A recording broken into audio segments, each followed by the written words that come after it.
Okay, I'd like to welcome everyone here this morning. This is the St. Louis Park Business Council with a special presentation of the two candidates for Hennepin County Commissioner. And first of all, I would like to congratulate Ann Mavity and Marion Green, some very qualified candidates who ran, and congratulations on getting to this point. We're looking forward to hearing from you.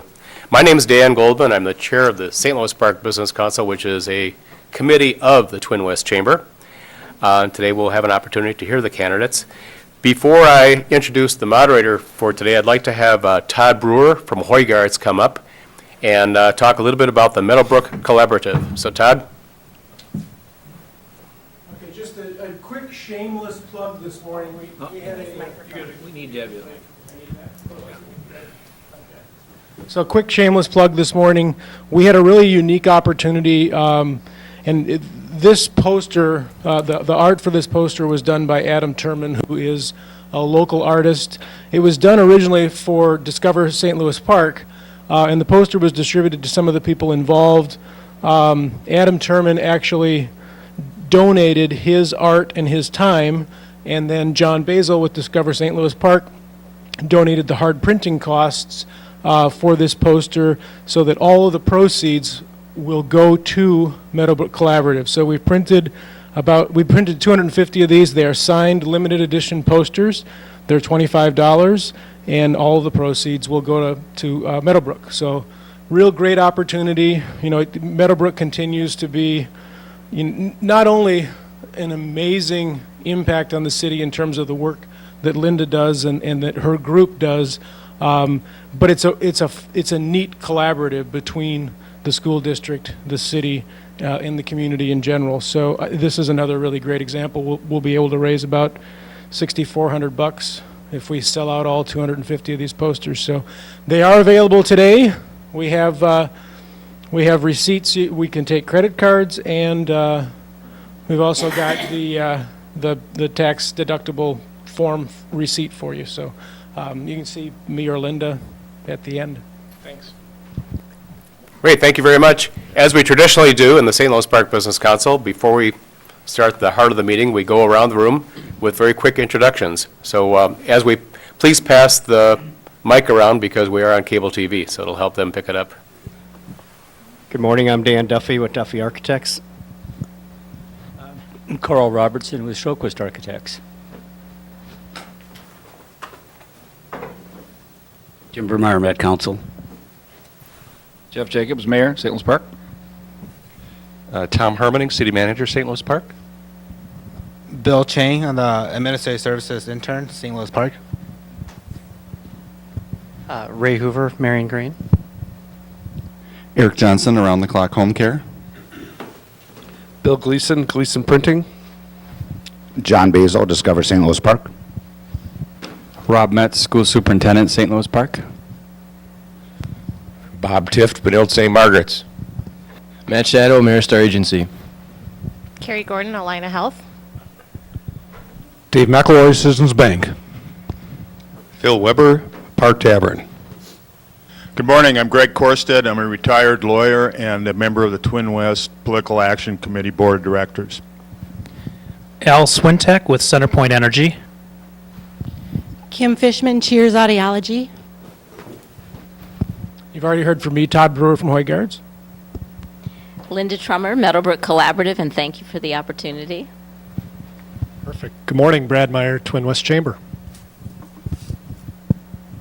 And at this time, I'd like to introduce our moderator for this morning, Mike Lehman, who's the chairman of the board of the Twin West Chamber of Commerce, and he's with Ferguson Enterprises. So at this time, I'm going to pass it over to Mike. Thank you. Thank you. Okay. Thank you, and again, congratulations to our two candidates here today. As Dan mentioned, I'm Mike Lehman, and honored to be the chair of the Twin West Board this year, and I'm also a member of the PAC Board. Ferguson Enterprises is a large wholesaler in the United States here of heating, plumbing, and many other things. So if you need anything, let me know. And what I do there for Ferguson Enterprises is I'm a facility development manager, so I find buildings like the St. Louis Park City Hall here, remodel them for the proper purpose, and I work in 17 states doing that, about 400 locations, so it keeps me out of trouble. So, the format today, we will begin by allowing each of the candidates to present a brief 2-minute opening statement. Following the opening statement, we will flow directly into the candidate forum. During the forum, candidates will have the 2 minutes to respond to the moderator's questions, which will be received in an alternating basis. There will be no rebuttal time allotted. Our timekeeper, Jordan here in the front here, will hold up a yellow card when there is 30 seconds remaining and a red card when your time is up. And after the moderator's questions, we will allow the audience to ask questions of the candidates. If you have a question, however, please make sure it is concise and directed at both candidates, and we will ask you to come up to the microphone in the center here because it is being recorded. Once again, the candidates will answer questions in an alternating basis with a limit of no more than 2 minutes to each response. And then finally, at the end of the audience questions, each candidate will again be given 2 minutes in which to make a closing statements. Once again, thank you all for coming. So let's hop into it. The first question, what do you feel the 3 most important functions of county government are? Oh, I'm sorry. Your opening statements, I'm sorry. That's what I was Okay, thank you, Ann. She didn't even have to say anything. Go ahead, Ann. I start? Okay, absolutely. Well, first of all, thank you so much. I am delighted to be here, and I'm Ann Mavity. I'm a city council member here in St. Louis Park, as most all of you know, and I'm also running for Hennepin County Commissioner. So I thought I'd just talk a little bit first. I'll tell you a little bit about why I'm running, but also give a little bit more of a background about who I am and what it is that I feel that I bring to this race and certainly to this position.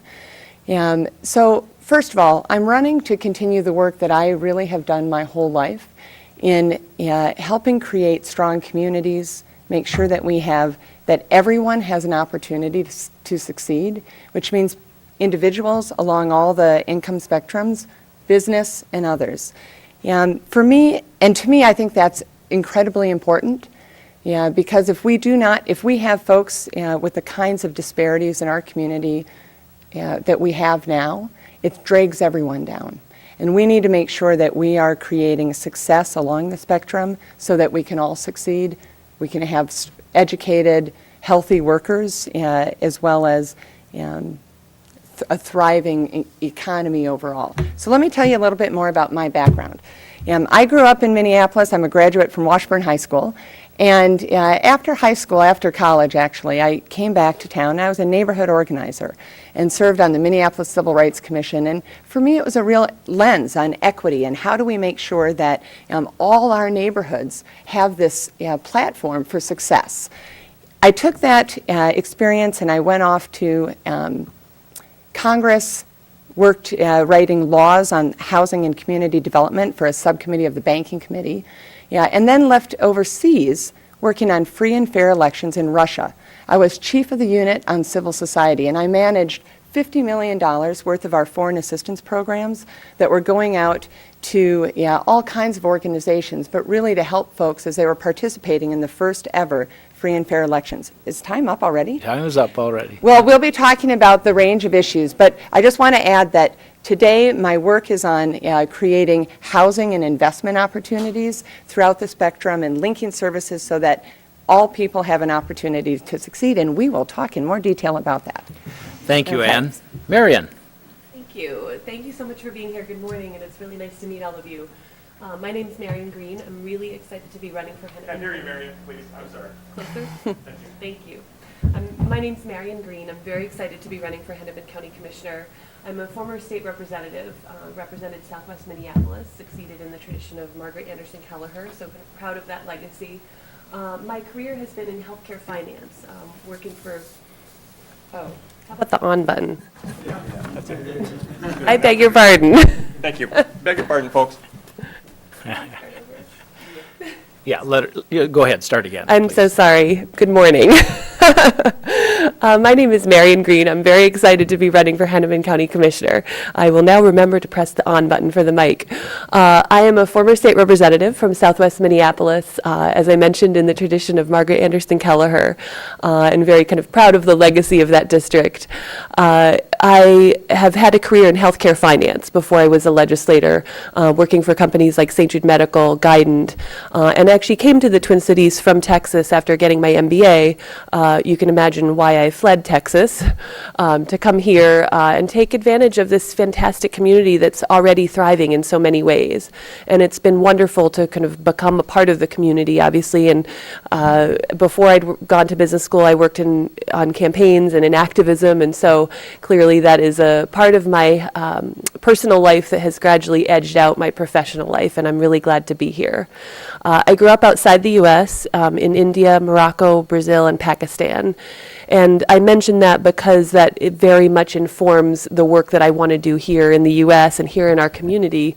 We have so many resources here, and we have the tools to be greater than we are, I think, and I want to take us to the next level.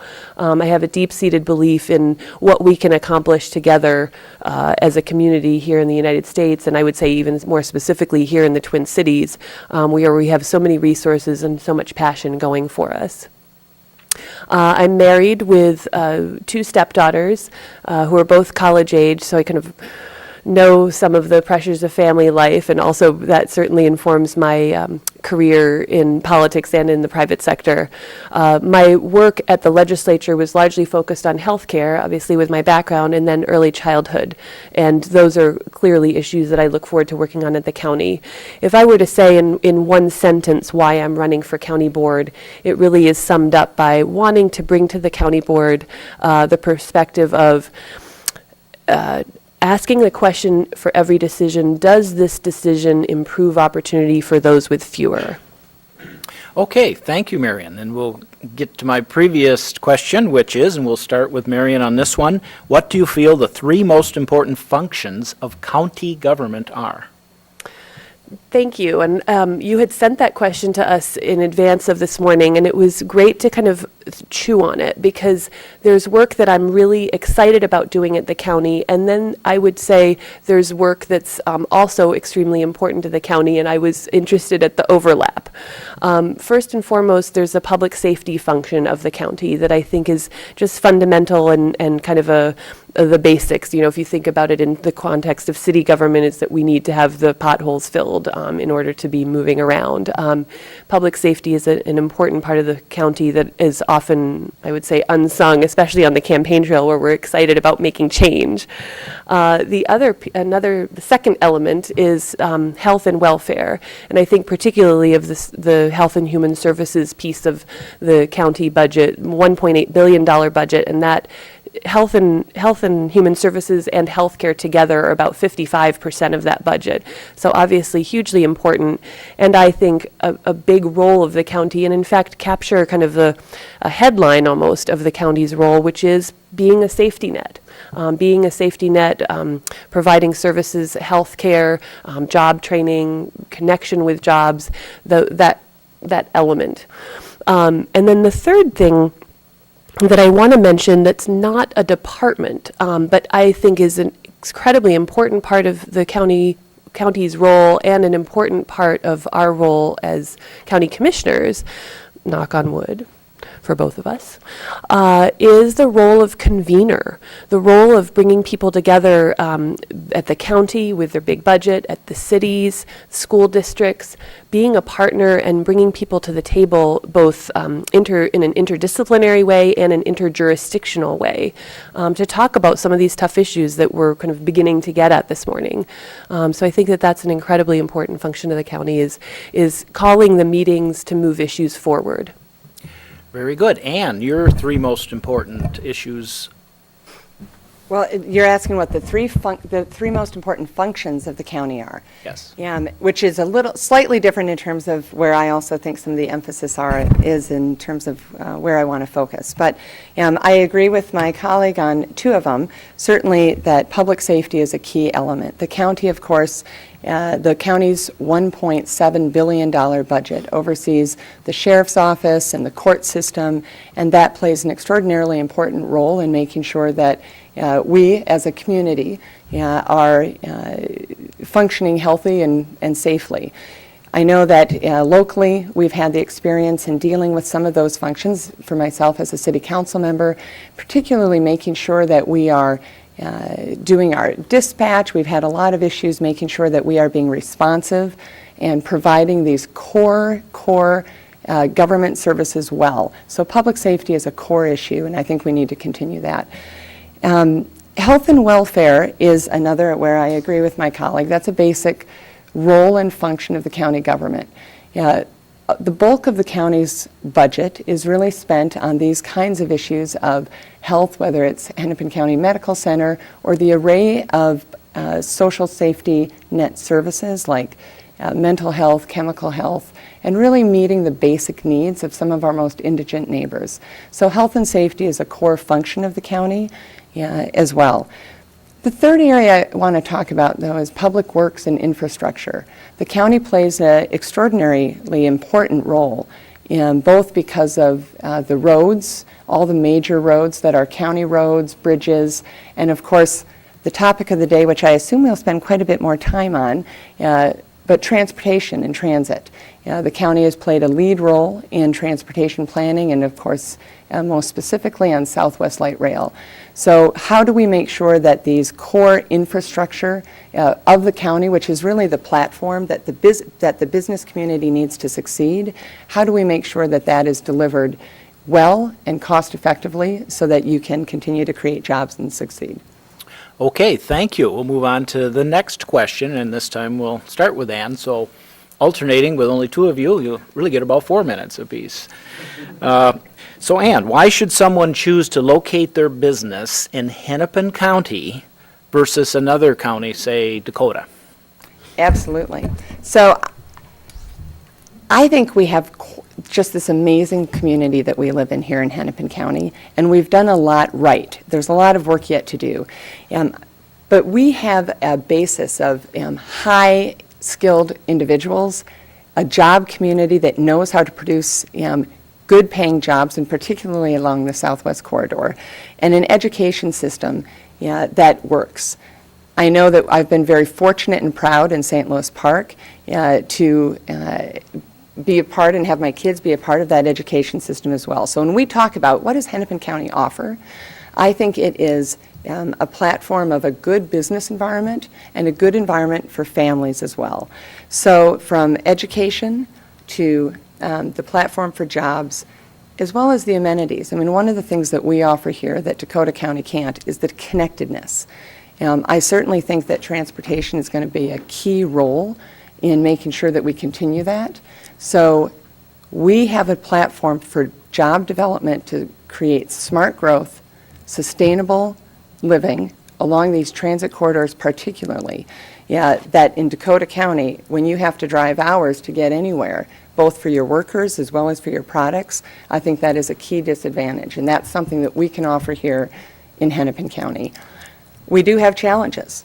We have challenges with how the county is responding and making sure that both the infrastructure is there, but also the right job environment.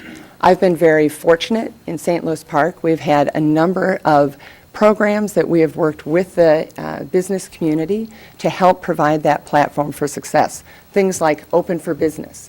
I don't know if any of you have participated in that, but programs that will help businesses themselves succeed, and so that the county can play a partnership role with them. And I think the county can play a key role in doing that as well. Okay, thank you, Ann. Marion, same question. Why should someone choose to locate their business here in Hennepin County? Thank you. There are a couple great reasons, and they're certainly the reasons that attracted me to move to the Twin Cities.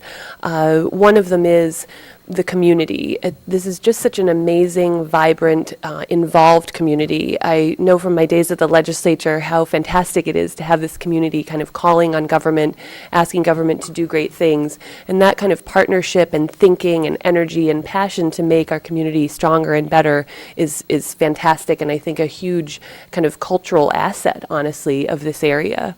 The second thing is strong schools and a great workforce. Very educated, very kind of capable, involved, and again, a great reason for businesses to locate here. Of course, one of the reasons that we have more Fortune 500 companies than other cities of our size, et cetera, et cetera. I mean, the statistics are fantastic. We have a terrific workforce. The third thing is the connectivity. As Ann mentioned, we've got, we're moving in the right direction on transit, I would say, and we'll talk further. I see some people chuckling. Maybe there's room for improvement, and we look forward to talking about that. But this is an easy place to get around. As somebody who's moved around and lived elsewhere, I can attest to the fact that this is a very connected community compared to other places, and a place that also cares about that. Another piece of it is the creative thinking that we've seen from the board already, from the county board, and I'm thinking particularly of an example like the Midtown Greenway, where a small amount of public dollars have really driven investment in a particular area. It's become a growth corridor. People are moving there. There's housing investment, job investment. That kind of thinking is something that we've seen at the county and in our community, and that I look forward to kind of seeing more of and being a part of. It's the kind of work that I think makes our community stronger and is signature us. There's all this discussion of the High Line in New York, which is a railway that's been transformed into a fantastic parkway. Well, you know what? We did that 20 years ago with the Midtown Greenway, so I like commenting on how we're ahead of the game in many ways. Okay, thank you. The third question ties in, I think, nicely to the one you just both answered, but asks for a little bit more detail. The question is, as a commissioner, what would you tell someone who just opened a business in Hennepin County that they can expect from their county government? Thank you. Yes. What they can expect from their county government is a county that wants to do business, that is wanting to drive job growth, that's looking out for kind of the well-being of everybody in the community, and as Ann mentioned, the full range of everybody who's doing business in the community. We want to make sure that our community thrives economically, because that's what drives the tax base, and that's what will raise all ships. Particularly, they will come to a county that's creative. I talked about the Midtown Greenway as kind of a signature project that is interdisciplinary, and that it's about jobs and housing and transit, those kinds of projects. Ann also alluded to the Open to Business initiative, which I think is really exciting and is a way that the county is partnering with businesses to provide technical assistance. And I would like to observe that I think about half of the businesses who have partnered with through the Open to Business initiative are women-owned businesses, and I think 41% are minority-owned businesses. So those are incredibly exciting statistics that other communities are really looking for, are really wanting to emulate. And that's the kind of thing that we have going on here, and that I would look forward to continuing to do at the county.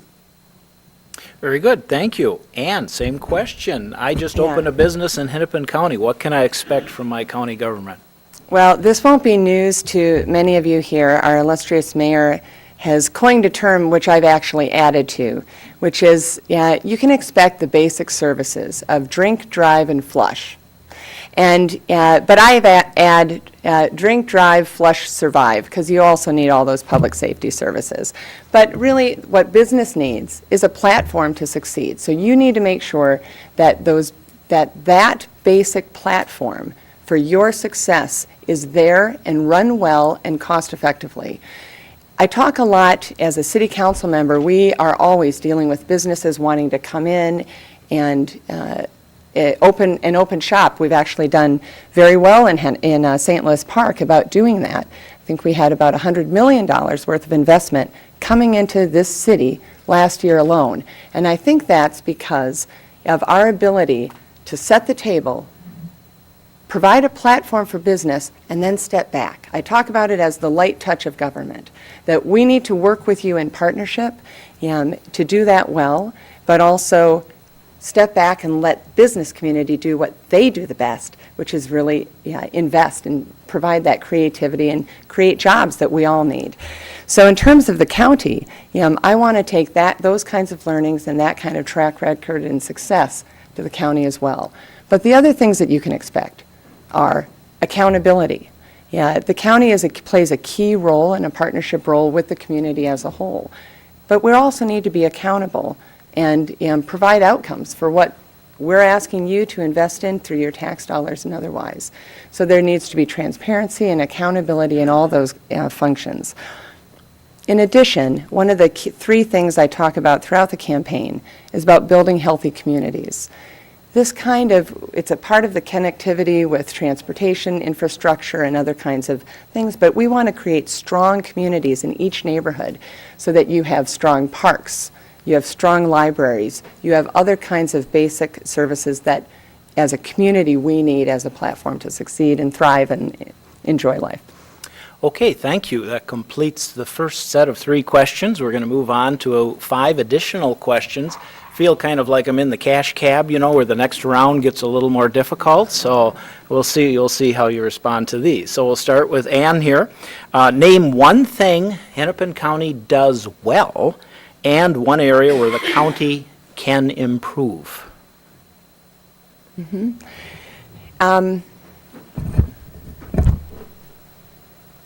So I think one of the things that the county has done very well is, I'll talk a little bit what I just mentioned about building healthy communities. The partner has provided a number of opportunities to work with the community, whether it's through libraries. I think the recent merger between the Hennepin County Library and the Minneapolis Library is an example of forward thinking, making sure that we are being cost effective, trying to merge those back office functions while still delivering quality services. That's also a huge vehicle for equity, which to me is a core framework for this campaign and the work I do. In addition, providing walkable, healthy communities is a key piece. So the county has done, I think, very effectively. Again, some of this, which I think is a great platform for business, making sure that brownfields and other areas that would otherwise be would not be ripe for development because of past problems, the county has played a key role in helping facilitate that development process. There's I think where the county particularly, and I think this will resonate with all of us in this moment, this accountability and transparency is a challenge. The complexities of the county through every level, whether it's the whole health system that we provide, but let's talk about transit right now. This transparency and accountability and community engagement, I think, is a challenge. One is just because of the breadth and scope of what the county does. But I think for myself, my background as a community organizer, being on the outside and needing access to information, I think the county can do much better. And I think we've seen that throughout this Southwest Light Rail project as well, where we need to make sure the community is involved in informing the decisions and informing the policies before those decisions are made. And that's certainly the kind of leadership that I would want to bring, is bringing those voices to the table in an informative way and not just in a reactive way once decisions are already made. Okay, thank you, Ann. Marion, the same question. Name one thing you feel the county does well and one area you feel they can improve on. Wow. So what the county is doing so much. I'm going to pick, for the sake of picking something, Hennepin County Medical Center as something that I think the county is doing very well. A very strong teaching hospital, nation leading. 50% of physicians in Minnesota are trained at some point at HCMC, so hugely important to our whole state. Also, the Hennepin County Medical Center is providing 3 times as much care to 3 times as many underinsured or uninsured patients as other healthcare providers in the Twin Cities. So clearly a very important player in the kind of safety net role of the county.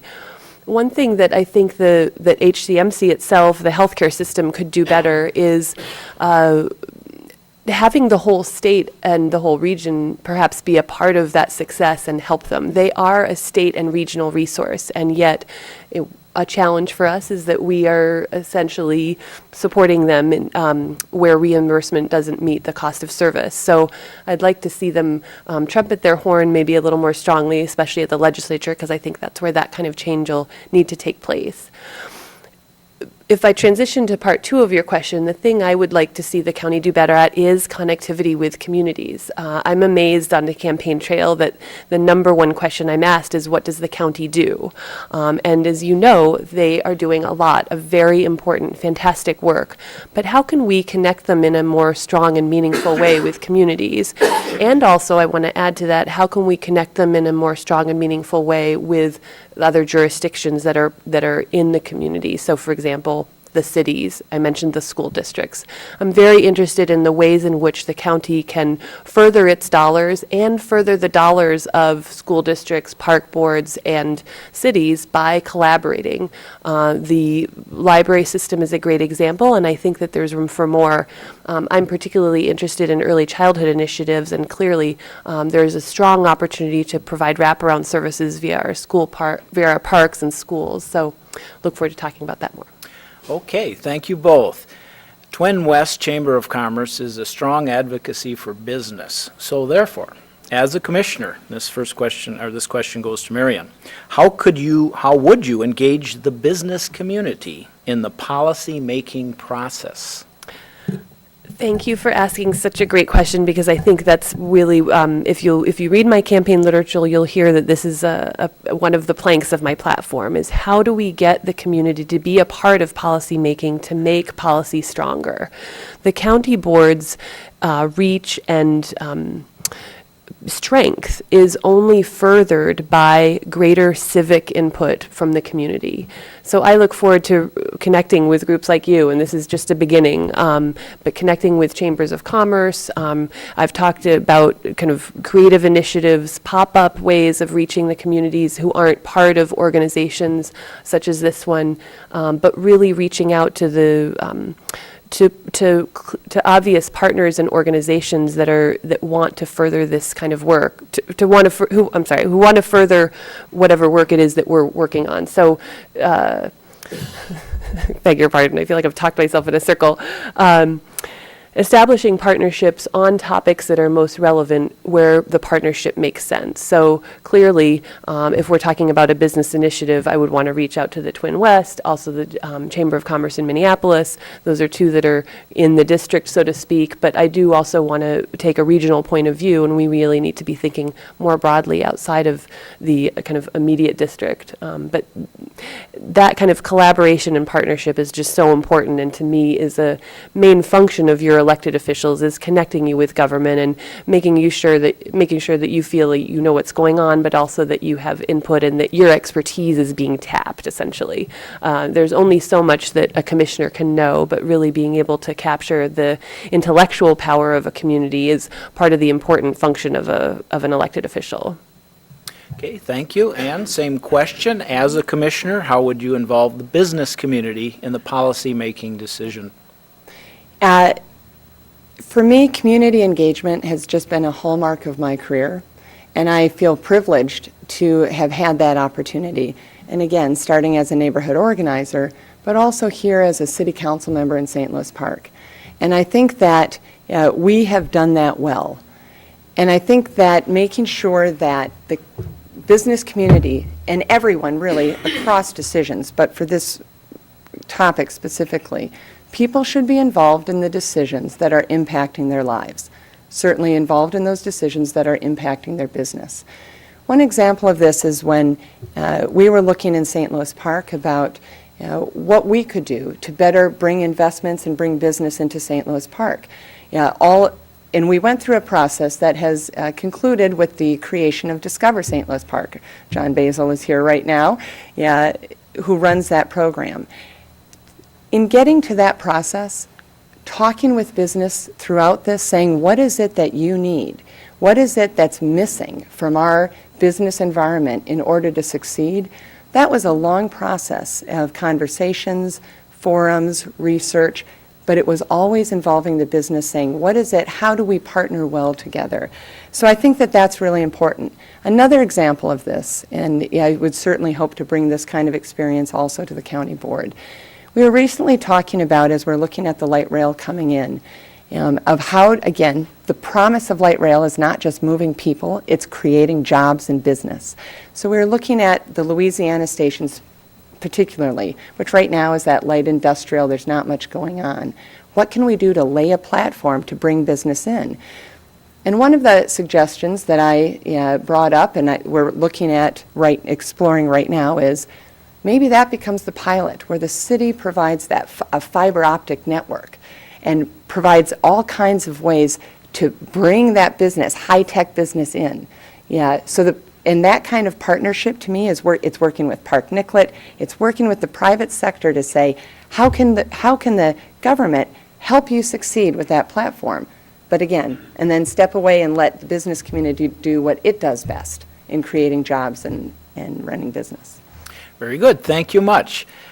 This next question, a little bit more two-part, and I think it's a little tougher, but we'll see how you respond. What are the ways that the county could improve service, efficiency, or outcomes that could save taxpayer dollars? And please provide specific examples. We'll start with Ann. Could you say the question again? Sure. What are the ways the county could improve service, efficiency, or outcomes that save taxpayer dollars, with examples? Yeah, that's a great question.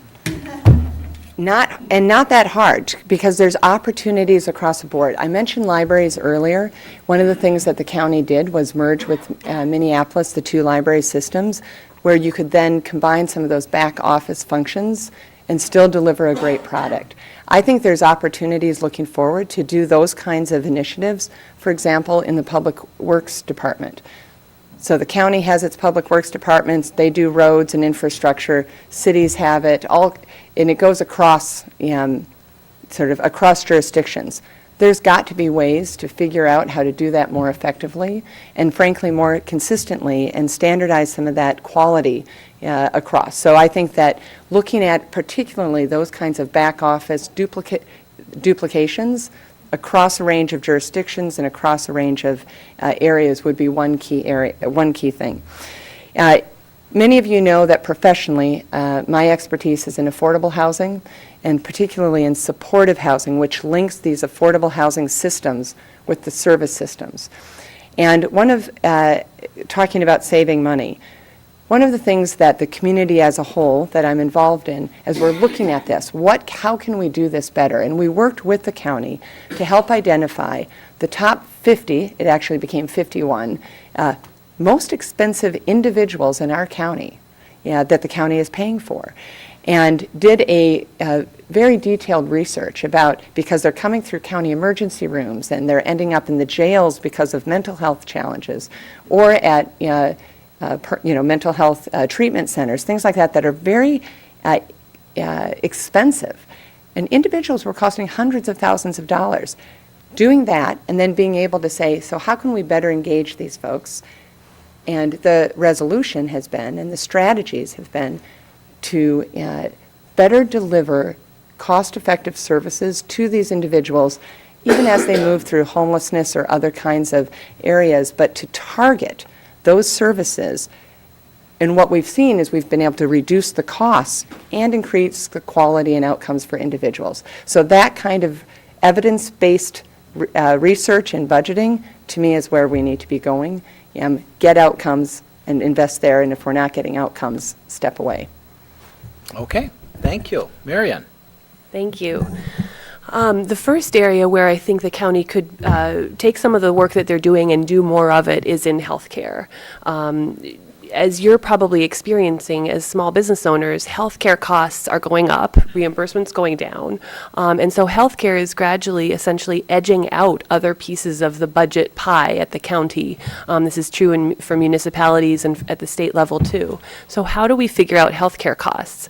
And a great example of some work that the county is doing is looking at what's going on, for example, in their emergency room, discovering that about 80% of the 20% of the patients are driving 80% of the costs, and that what those patients need is stronger social services. So essentially forming a triage to a social service hub that's in the hospital. So interdisciplinary thinking and giving patients the help that they really need, as opposed to the kind of Band-Aid essentially that the ER might provide, giving them the help that they really need. For example, the phone call to help them take their meds every day, the connection to a job, the connection to housing.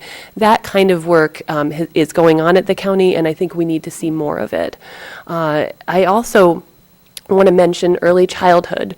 The studies show that if you invest $1 in early childhood, it pays off at $16 later, return on investment. So not only do I think there's an emotionally compelling reason that we want to make sure all our children succeed from their earliest years, but the return on investment is there. The dollars and cents are there, and I view investment in early childhood as an economic development tool. A study at the county recently showed that teens in the county system, and that essentially means pregnant teens, teens in the juvenile system, teens in extended foster care, the vast majority of those teens had been in the county system as infants. So if we can figure out as a community how to support families and children when children are in those crucial early years, when their brains are still developing, ages 0 to 3, 0 to 5, that's where we'll get the kind of greatest payoff later. And essentially, my dream is, in a way, put big chunks of the county out of business because we're getting kids on the right path to success at their earliest. Okay, thank you. And Marion, you will get the next question first here. What do you think the role of the county is in economic development, the role of the county in economic development, with particular emphasis on ensuring job growth and retention?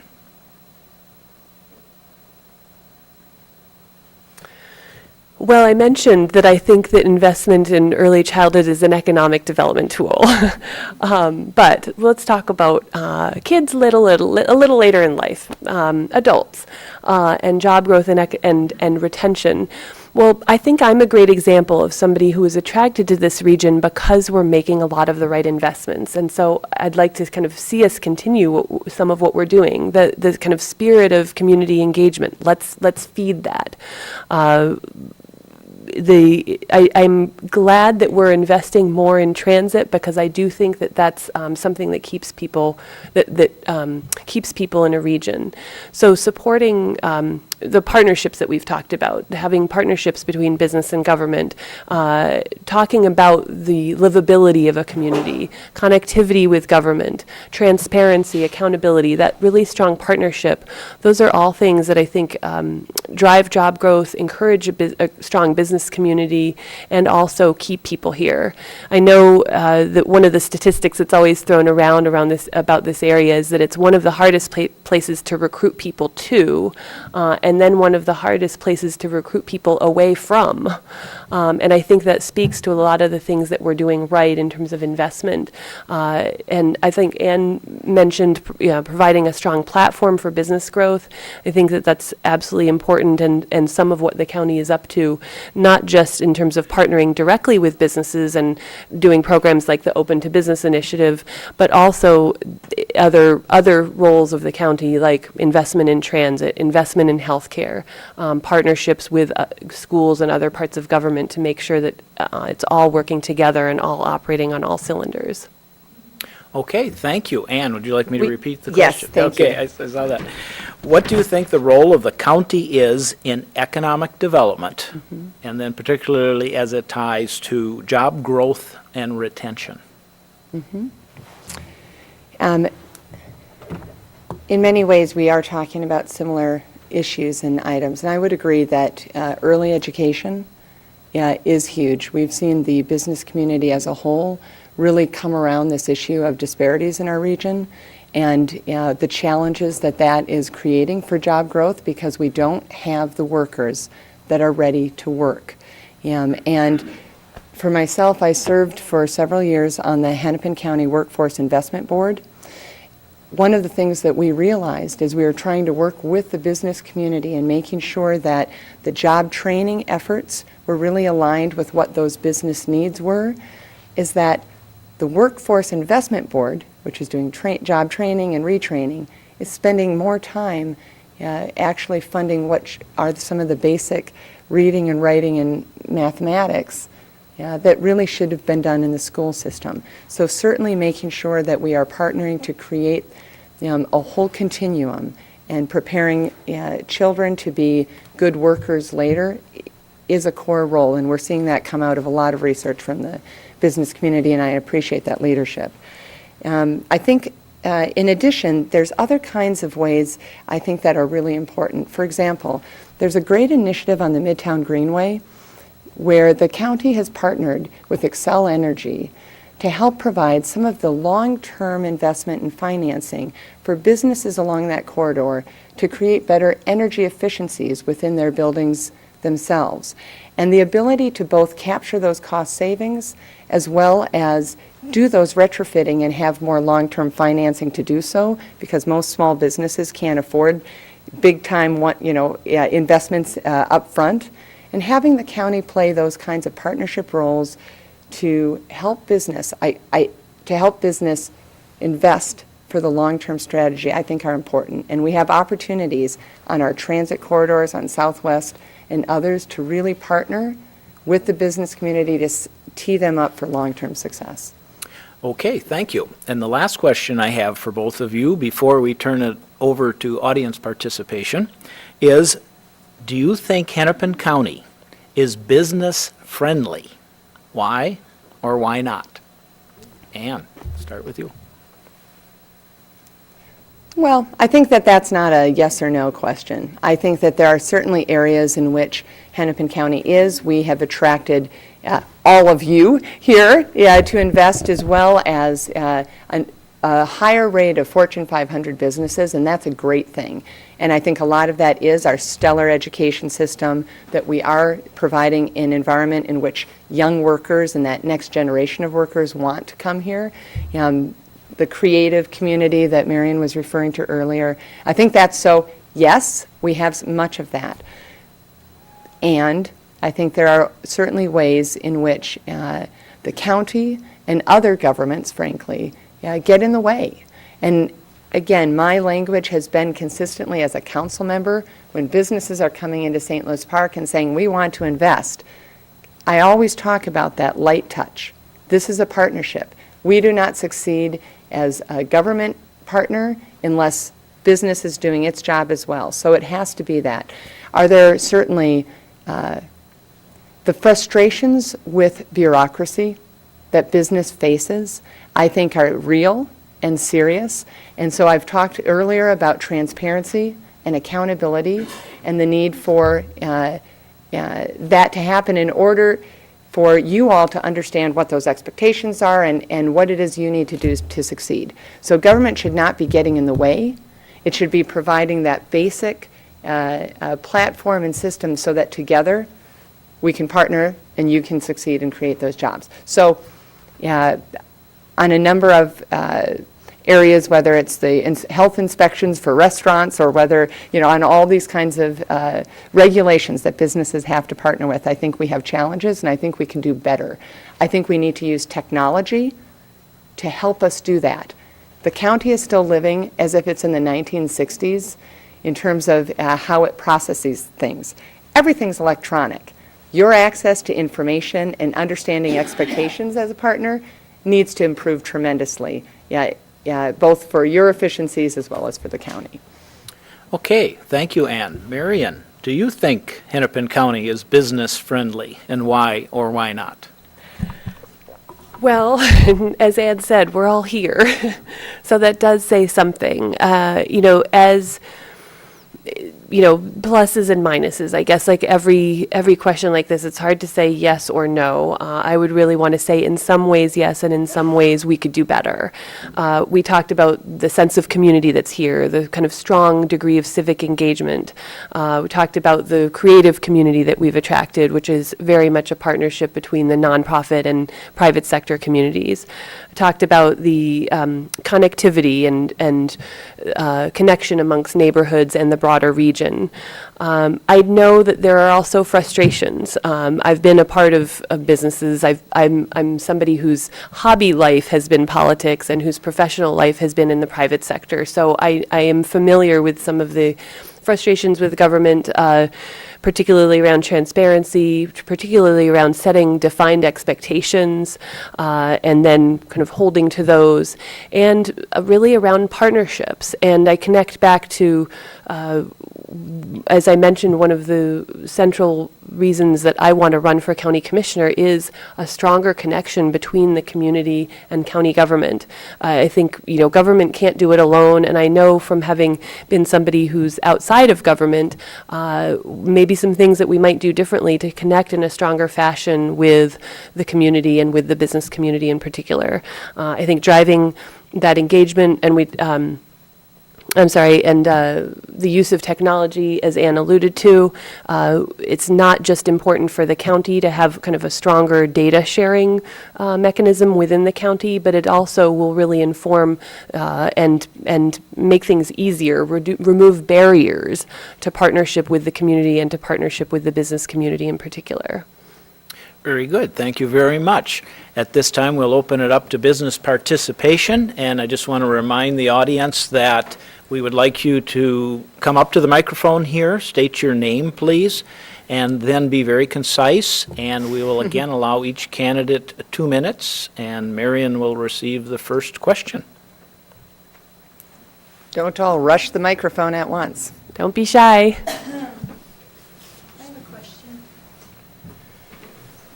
Do I have to push anything, or is it on Nope, already? you're ready to go. Just state your name and then the question, please. My name is Kim Fishman, and I have a small hearing healthcare practice in St. Louis Park. And you talked about Hennepin County having low reimbursements. And also, I'm aware of Minnesota Care Tax, and kind of new as that. I'm wondering if any of you can say anything on your feelings, sorry, I'm losing my voice, on Minnesota Care Tax. Okay, Marion?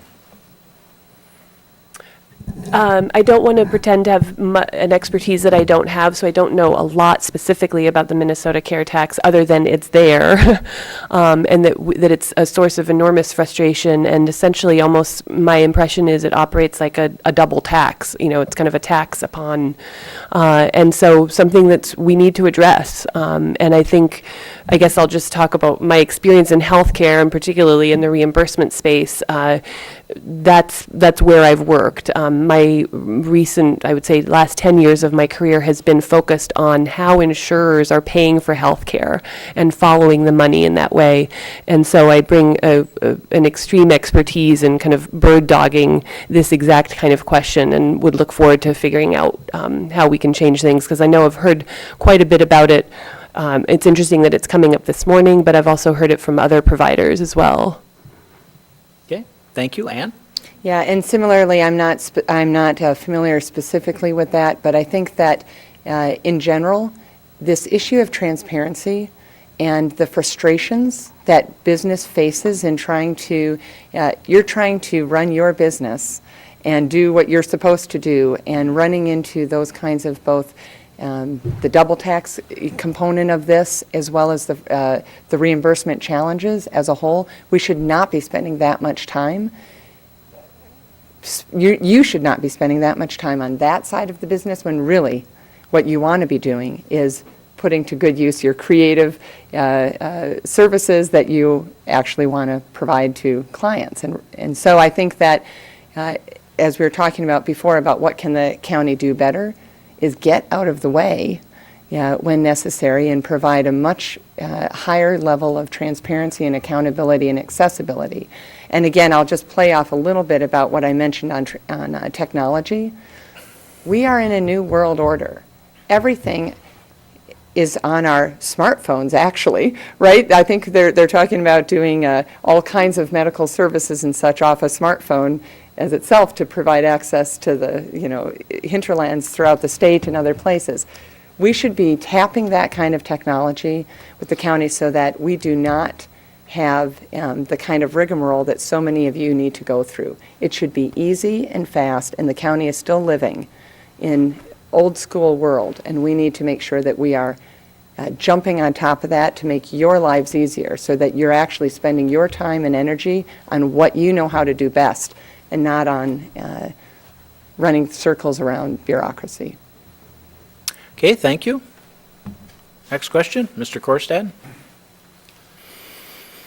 I'm Greg Korstad, newly retired lawyer, and actually have a little experience in county government, having worked for the county government for 8 years in a past life. My question really is focused more on reacting to the desire for transparency in county government. Mm-hmm. Twin West has long been an advocate of transparent and direct taxation as opposed to indirect and hidden taxation. The concept, for example, of a wheelage tax, where the businesses that move goods around in our community are paying taxes to the county for purposes of providing roads, when the consumer that's buying those goods doesn't see that tax, doesn't understand it, get to participate in it. The concept of property taxes, where the business community is paying most of the property tax budget, which is the discretionary budget for Hennepin County, but doesn't get an opportunity to participate in the decision-making by voting, because quite frankly, they're not voters. They're businesses. Business owners vote, but businesses don't get to. So what is it that you can tell us about your perspective of the interaction that you would have as a county commissioner with business in order to facilitate our ability to do business better in Hennepin County than our counterparts do in other parts of the country when we're competing nationally? Okay, lots to cover there. Ann, you get to tackle that first. Mm-hmm. So I think I'll hopefully address it from a couple angles, and we won't go into the depth, of course, in 2 minutes. We're not going to get into the depth of what I think you're really after, but certainly I think that the county has to capture fees for some of the services it provides. What I'm hearing from you is the frustration that it's not always a direct relationship from one to the other, and how do you have input into that? One of the things as a city council member that I've had to do, and I think it's actually one of the key differences in our candidacies in what we're offering, is that I have had to look at what are the array of services that we are offering to residents and that we are partnering with residents in the business community in doing, and how much do we tax people to do that? And how do we engage people in that conversation and make sure that we're landing in that spot, that sweet spot, because it's a partnership. Government is not some other, it's us doing this together. And business can't succeed without good roads to drive your goods around and get to. We can't succeed without the schools, without all these public goods that we need. So, one of the things that I've had to do as a council member is look at what are those services that we're offering, and what is it that we're asking our residents to pay and contribute to that. And that's hard. That's hard, especially because property taxes is such a regressive approach. And we haven't talked much about it in this context, but in terms of our retirees and folks on fixed income, it's a very regressive way to fund some of these services, and we need to be cognizant of that. And I'm proud that the city in St. Louis Park has had a AAA bond rating that keeps costs down for everyone over time since I've been on the city council, so certainly in terms of our ability to do that.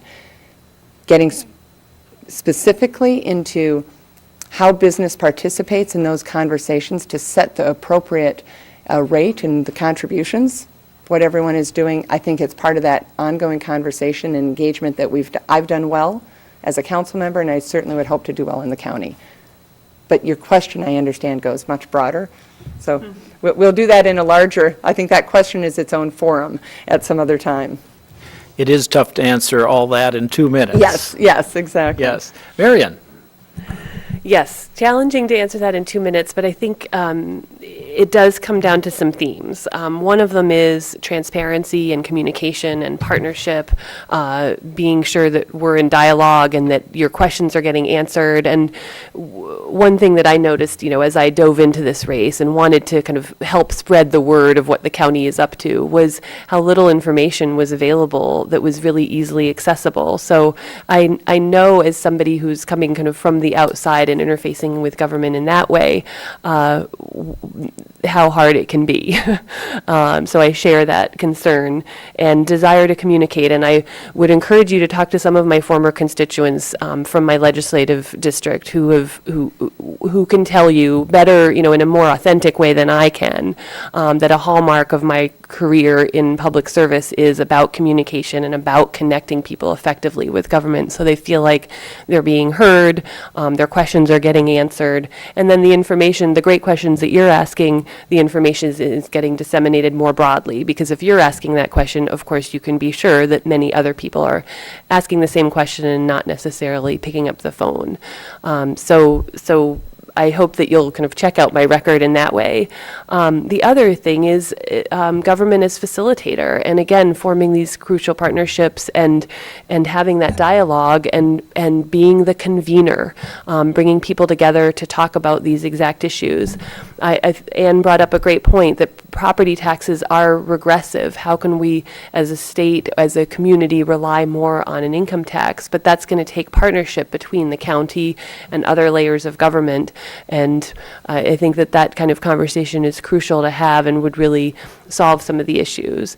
And then we also have talked a little bit this morning about technology and really embracing technology in the public sector so that it adds to the things I've just talked about, adds to strengthening our communication skills, adds to our ability to be a facilitator and making government not just more transparent, but more understandable, simplified. Okay, thank you. Other questions? Mr. Duffy. Good morning, my name's Dan Duffy, and thank you both for being here today. Surprise, I'm going to ask a question on LRT, on the Southwest LRT. I was wondering. I was hoping. I was like, it's not a morning without a light rail question. It's almost 10 to 9, yes. Where do you think are the greatest opportunities along the line? Is it in development, for instance, like around the Van White station? Is it in areas of, and I think you mentioned teeing up fiber optics, at the Louisiana station. When you look along the line and you look at where the stations are falling and being located, where do you think that offers the greatest opportunity for development or redevelopment? Okay, and that would start with Marion this time. I think the greatest opportunity for economic development along the line is in kind of the transit-oriented development that happens at each of the stops. I'm really excited by some of the plans and conversations that are beginning to take place in that direction, and want to further an interdisciplinary thinking approach to do with transit-oriented development. So, for example, there's a lot of conversation about using the transit stops as places to expand affordable housing or mixed income housing. I think that's fantastic. I love that idea, but let's also be thinking about how those stops can drive pedestrianism and encourage better physical health of our community.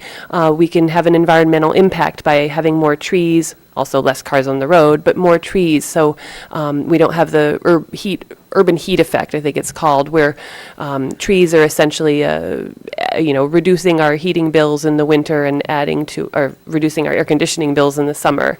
So thinking about the transit stops on multiple different levels, like from a healthcare perspective, from an environmentalism perspective, from a housing and economic, kind of pure economic development perspective, making sure that we've got business development happening at the stops, having all of that kind of I think of it almost like the liberal arts of a light rail stop, but having all of those factors being brought to bear as we work the train out, work out the stops.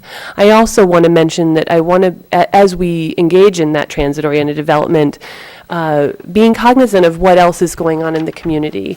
I know one of the things that has made St. Louis Park a fantastically strong community, and one could say, I don't want to say unique in the area, but certainly ahead of the pack, is the economic and racial integration that's happening in St. Louis Park. And I think Minneapolis, I will say, has a lot to learn on that front. I don't want the light rail stops to add to concentrated poverty. So I want us to make sure that we're using light rail stops and observing the differences essentially between what's needed in the St. Louis Park community to kind of add to the economic picture and what's needed at other stops along the rail, so that there's balance happening among the stops. Not every stop should be the same. I guess that's what I'm really getting at. Okay, thank you. Ann? Yes.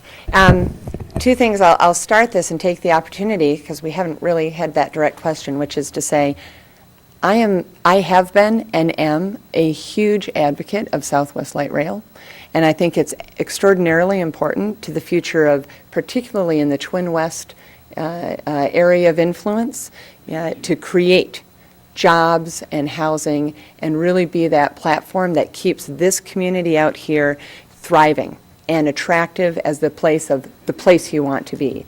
Southwest, as part of this component, this leg of a wider transportation system, is seen as the jobs corridor. And I think that is the hope and the promise of what this is. I'm not sure I would talk, well, we can talk specifically about all 17 stations along the line in terms of what each of their opportunities are. But what we know is that this is the corridor that has the opportunity to create up to 60,000 jobs. That's what some of the estimates are by 2030. In order to do that, obviously, we have to partner and provide that platform. Things like, as we do the infrastructure for the line itself, laying fiber optic to provide that basis so that the business community wants to come in there and invest there. Things like working with United Health over in the Golden Triangle area to make sure that that stop is responding effectively to the needs of that business community so that they can be growing. And of course, we're seeing already at Wooddale Station and others, Wooddale's a great example, where the market is well ahead of where our policymakers are, who seem to be slightly stuck in the moment. Hopefully in about 2 months we'll unstick and move this project forward, but is already seeing the potential for housing and development. I think one of the challenges is, frankly, you mentioned Van White, is some of the stations that have potential but have not had the same kind of advocacy and interest that might need a little bit more work on the planning side from the county's perspective, from the city's perspective, to actually create that platform for investment to come in. I don't want inequities along the line in terms of where that development is able to occur. So I think that's an important balance and a role that the county can play as well. Okay, thank you. I have one last question for you, and we'll start with Ann. And this has to do with starting up a new business. There are multiple layers of requirements, permitting and other things, fire codes, et cetera, that go to all levels of government, city, county, state, and federal. Very difficult for a small business to understand them all or even comply with them all, because they may not just be aware of them. Mm-hmm. Where in those levels of government do you think should be someone or a portion of the government to help these people comply with this complexity of rules to starting up a new business? Mm-hmm. So, again, I think that we are behind the times in terms of how we can leverage technology to make this easier for business to come in, which is something that we all gain from. With one of the things that the city in St. Louis Park has been able to do is working with local businesses. And let me just say, as a value and where I come at it, I want to make sure that the county, and certainly I've played that role as a council member as well, is encouraging and supporting and doing what we can to partner to create local businesses where the money comes from the community and stays in the community. And that's where we create that long-term sustainability and wealth and assets. We invited, in order to do that, we've invited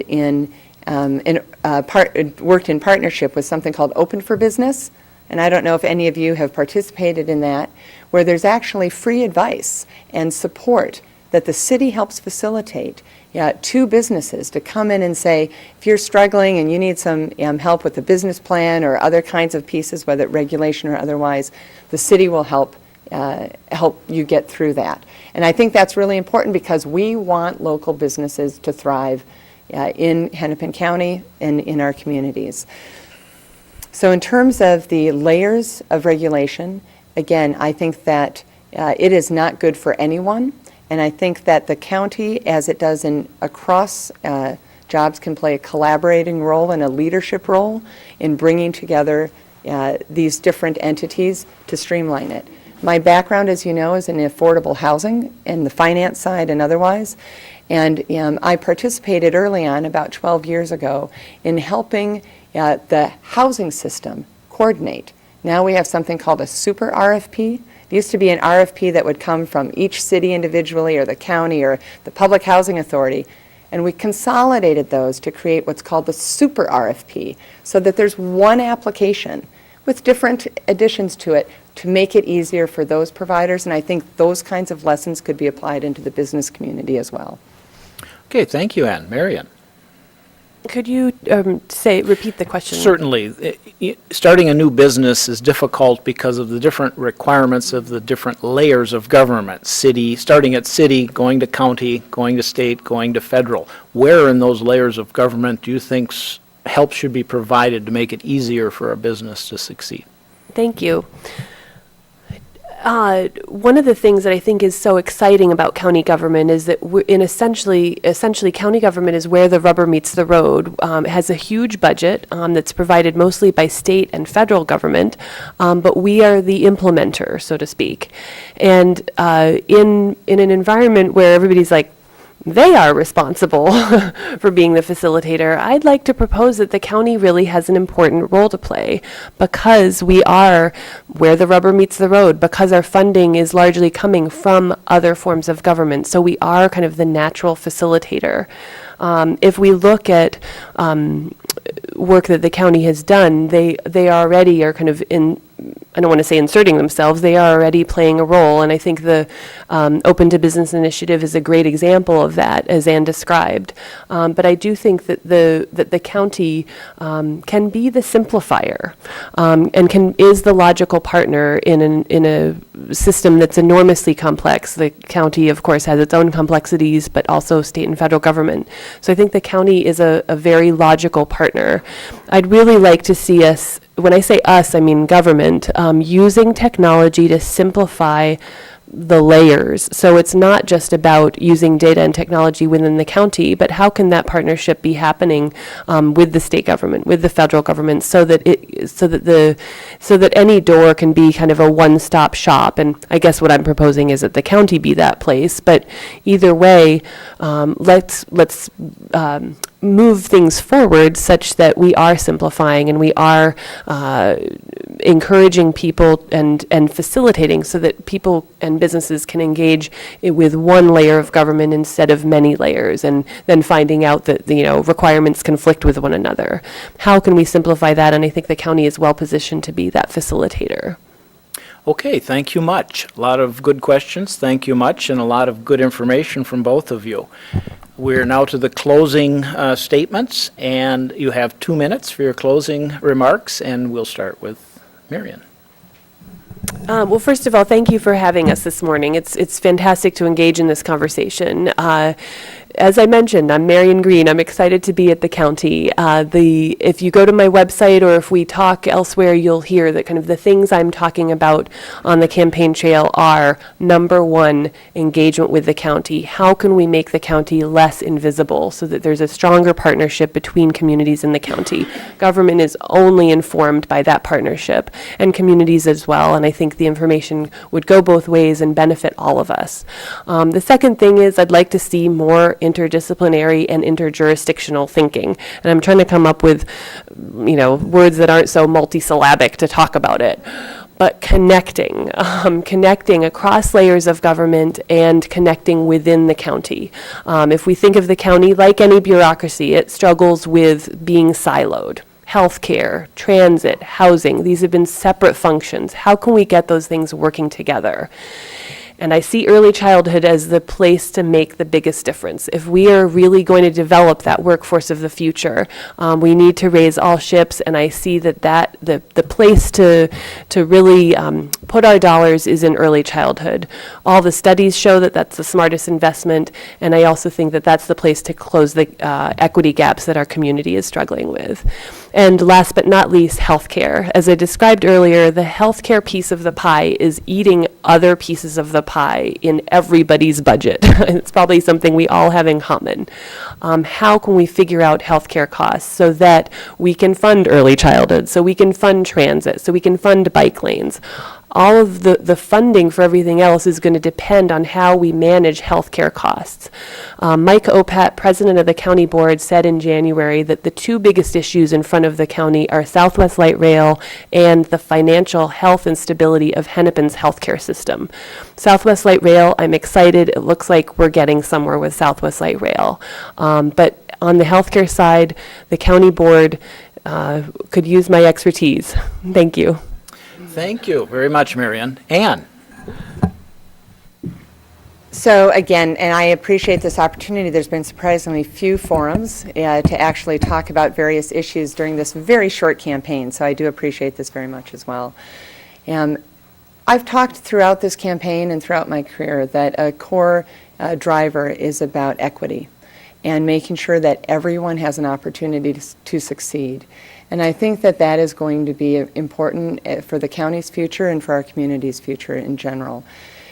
One of the things that I bring to this is, my background both as I have a master's degree from Georgetown in public policy, and one of the lenses that I've learned through that and through as a council member and through my jobs is about evidence-based budgeting. I want to make sure that as the county does its work, that we are getting outcomes for what we are intending to do. The county has an important role in leveling the playing field at all levels to make sure that we all have that platform for success. But we shouldn't just be throwing money after programs because they sound good. We need to be getting outcomes. And that is something that for me is extraordinarily important, and I think it's important as a steward of our community's resources in doing this work. So that, to me, making sure that we are getting outcomes and being transparent and being thoughtful about the use of our collective resources will be very important to me.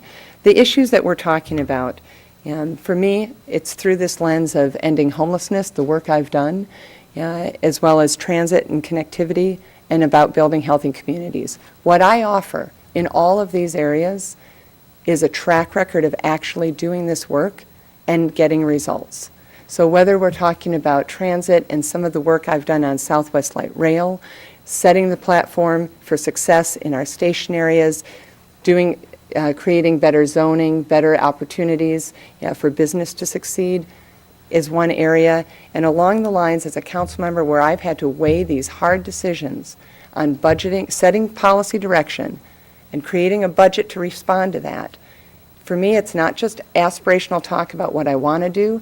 I have delivered results for our community, and I'd love to take that experience to the county board as well. So thank you so much for your support. Thanks for the opportunity to talk today. Very good. Thanks to both of you for participating in this forum today and for your willingness to step up in the public service sector, as well as the people here who have been elected. It's not always easy being in the public spotlight, and putting yourselves in front of a group to answer tough questions. So on behalf of the St. Louis Park Business Council and the Twin West Chamber of Commerce, please join me in thanking our two candidates.